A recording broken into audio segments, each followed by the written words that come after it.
Welcome back to the Deep Dive. It's great to be back. Today we're going to be talking about something that I think will be super interesting to our listeners, and it comes from Master Junhong Liu. Yeah, so we're going to be focusing today on specifically his work on preventing what's called karmic obstacles. Okay. So the very first thing that the text talks about, kind of right out of the gate, it's like the foundation. It says, first, we need to rely on moral discipline. Moral discipline. It's interesting, isn't it? Because, it's almost like setting the stage, like that's the base, right? Totally. And I think what's so fascinating about this is, so often we think about moral discipline as like following a set of rules. Yeah. But this is really about something much deeper. It's like actively changing those shortcomings that we have. Right. Even breaking free from some of those negative habits, maybe some ingrained habits. Like those deep-seated ones, yeah. Yeah, and even refining our temperament. That's really interesting, yeah. And it's all about really lessening the grip that things like greed or hatred have on us. Totally. Not just on our actions, but even on our thoughts, which is really interesting to think about. Yeah, and it really gets you thinking, doesn't it, about, those little reactions we have. Oh, totally. Those, like, justifications. Like, look, it's fine if I do this because blah, blah, blah. Yeah. And this is really asking us to look even at those. Yeah. And there's this great example that the text gives. It says, some people justify their behavior by saying things like, I am a straightforward person and I always speak my mind. But is that acceptable? I love that example because it brings up that question of like, okay, what is the impact of what we say, of our words? Right. Right. And it goes on to say, even pretending you know something when you do not is regarded as the committing of verbal karma, let alone showing disrespect to Buddhas and Bodhisattvas. So even that idea that like, I just speak my mind, that can actually be negative. Yeah. If it's not coming from a good place. Exactly. If it's critical or untruthful or disrespectful. Right. So it's like that intention and that effect of what we say really, really matters. It makes me think about how it's not just about like not doing the huge, obviously harmful actions. Yeah, exactly. But it's even the more subtle, like how we interact and communicate. Yeah. That we really need to be looking at. And I think that's where the moral discipline really comes in. Totally. Right, because it goes on to say, moral discipline forms the foundation of the Buddhist teachings of morality, precepts, concentration, and wisdom. So it's not just like this one little thing. It's the base. It's the foundation. It's the thing that everything else is built on. Yeah. Right? Like if you think about it, if moral discipline is like our ethical compass, it gives us that stability, that base to then cultivate concentration, right, which is that focused, clear mind. Yes. And then that allows us to develop wisdom, which is that deep understanding. So really even like these small acts of self-discipline in our daily lives could actually have a wider impact than we might realize. Huge. It's like that saying, how do you eat an elephant? One bite at a time. Exactly.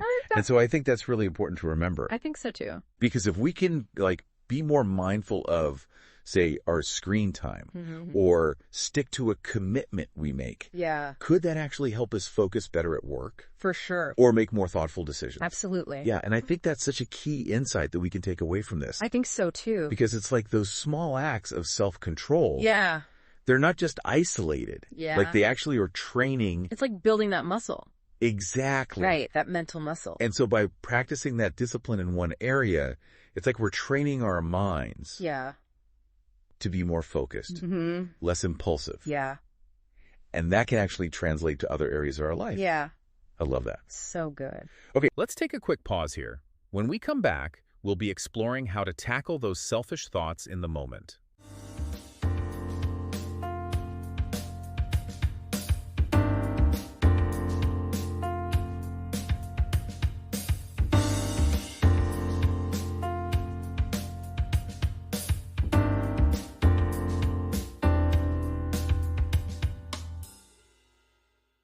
So the next thing that the text talks about is something that I thought was super fascinating. And it kind of takes things to another level. Okay. It says, after taking action to overcome our major shortcomings, the next step is to battle against selfish thoughts in an instant.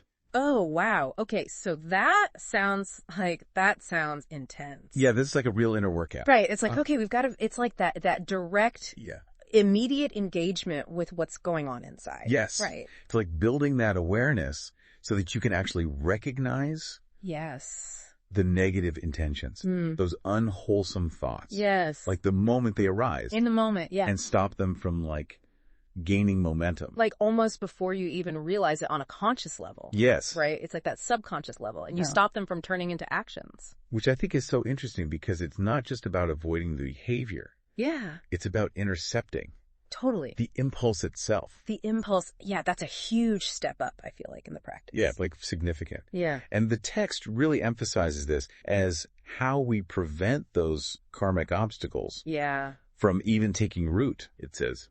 With this method, we can prevent karmic obstacles from ever forming. Conversely, should we allow these thoughts to lead us by the nose, malicious thoughts will then take shape, resulting in the formation. Right. Yeah, I mean, it really highlights that proactive nature Yes. of this whole practice. Like nipping it in the bud Totally. before it even becomes a thing. Yeah, I mean, think about it like this. Mm-hmm.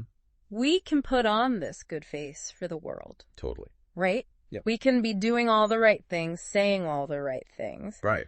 But if our mind is just this storm Yeah. of negativity, It's constantly. yeah, that potential for negative karma is still there. Right. Right. That's so powerful. Isn't it? Yeah. So do you think you could give us a maybe more relatable example Sure. of how one might actually battle against selfish thoughts in an instant? Okay, so imagine you're in a meeting at work Okay.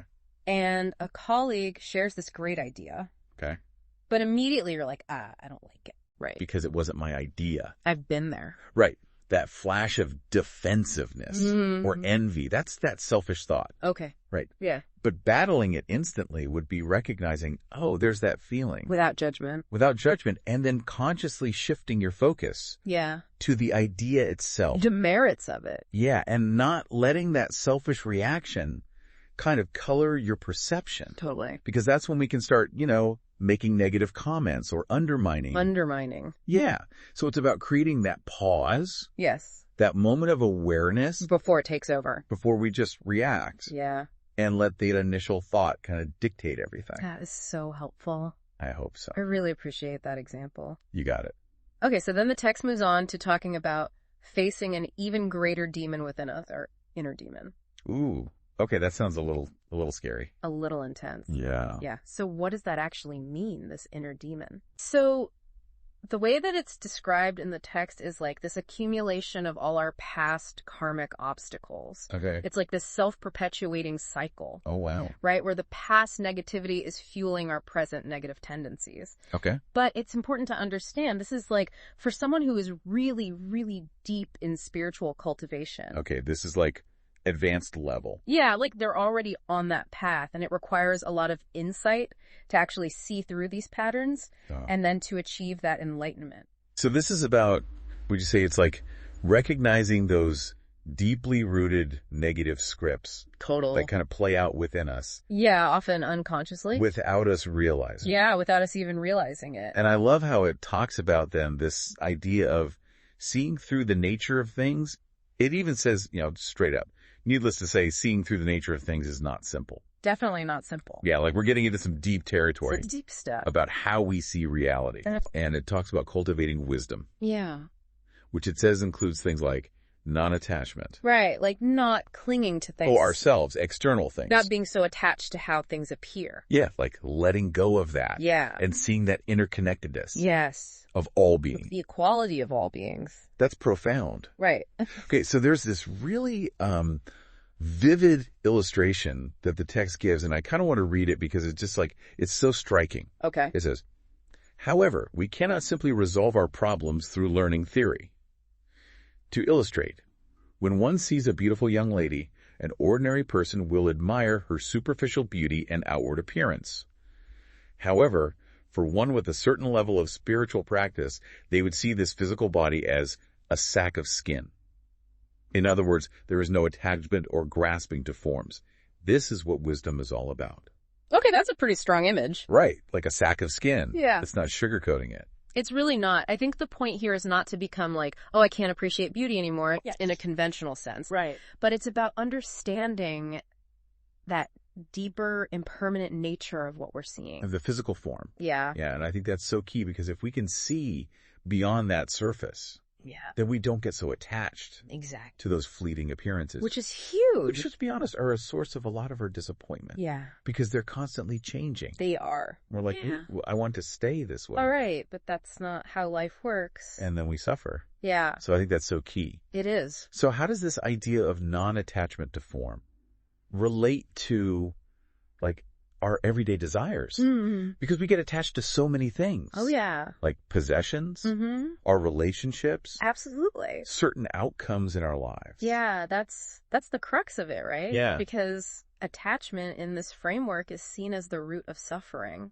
Wow. right? When we're holding on tightly to these things The things that are impermanent. that are impermanent, that are constantly changing, we're setting ourselves up for pain Right. because those things are going to change. Yeah. They're going to be lost eventually. So how do we cultivate that wisdom Yeah. to see through the nature of things? Right. That's where the practice comes in. Okay. Right? It's that consistent effort to kind of loosen that grip of attachment Mm-hmm. and find that more balanced Peaceful. way of engaging. This is good. This Yeah. is good stuff. It is. It is. Okay. So I want to move on now to what the text talks about with wealth, Okay. because it uses a similar analogy. It says, wealth should also be perceived in the same way as a sack of skin, because there must be a reason for its gain or loss. And then it uses this analogy of a mountaineer, like preparing for a climb. I love the mountaineer analogy. Yeah. It's so good because it's really about using our resources wisely. Yeah. Which in this case is like energy, Energy, stamina. stamina. Focused on the goal, which is getting to that safe campsite. Right. And it talks about not getting distracted by the superficial things along the way. Oh, like enjoying the scenery, Yeah. Or, going off to chase after antelopes. which can totally deplete you. Absolutely. And you lose sight of that main objective. So it's like wealth is not the goal in itself. It's not the end all be all. It's more like a resource that we need to manage. Yeah. Manage thoughtfully. Yeah, on our journey. Yeah. I think that's a great way to put it. And I love how it talks about, the gaining or losing of wealth as not just random, Yeah. but it's actually cause and effect. Yeah. Which I think is so interesting. It's a really interesting way to think about And it. it's like, okay, don't get too attached to the material possessions Yeah. or sidetracked by those like temporary opportunities. Yeah. Those shiny things that pop up. If it's going to compromise. Yeah. Those So- core values. Yeah, those long-term well-being goals. For sure. And I think that's so important. And then it says, to have this ability, one must have wisdom, which needs to be cultivated through moral discipline and concentration. So it's like we're coming back to those key principles. Full circle. Yeah, like they're all interconnected. Yeah, they really are. We've been discussing the importance of wisdom in our approach to wealth. We'll take a brief break, and when we return, we'll discover how gratitude plays a crucial role in our spiritual journey.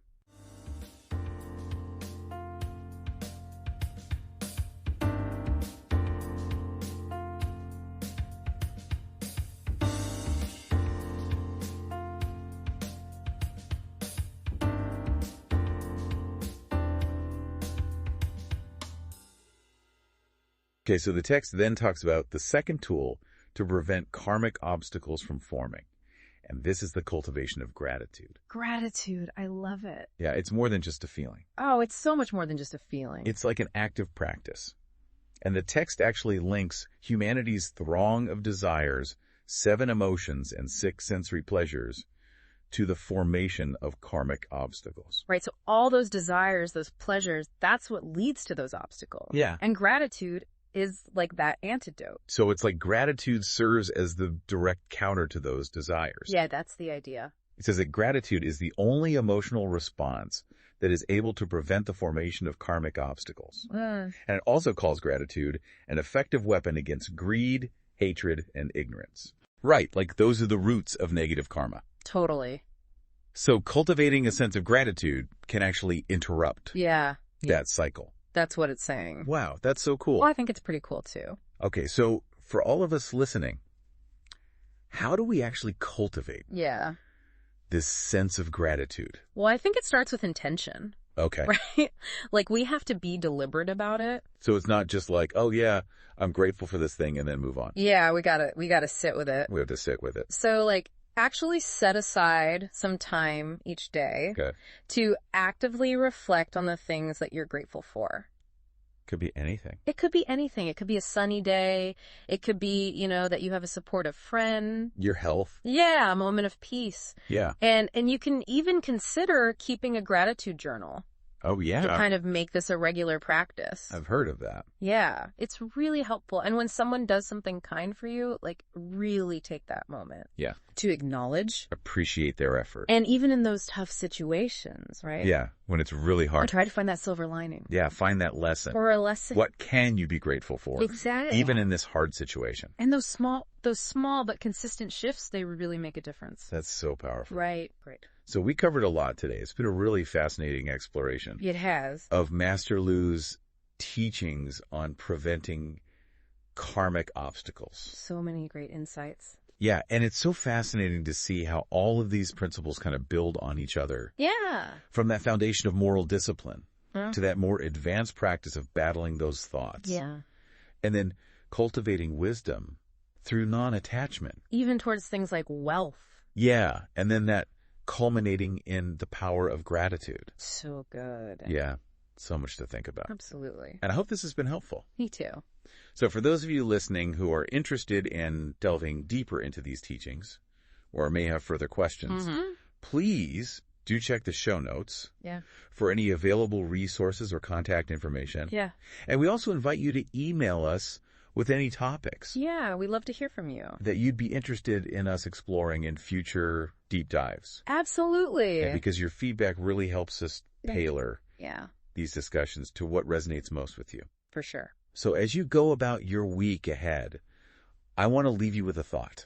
How might focusing on just one of these principles, maybe being more mindful of your words and actions through moral discipline, or making an effort to catch a selfish thought, or even actively cultivating gratitude, how might that shift your perspective and your experiences?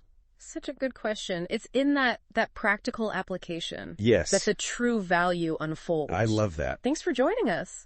Thanks, everyone, for listening.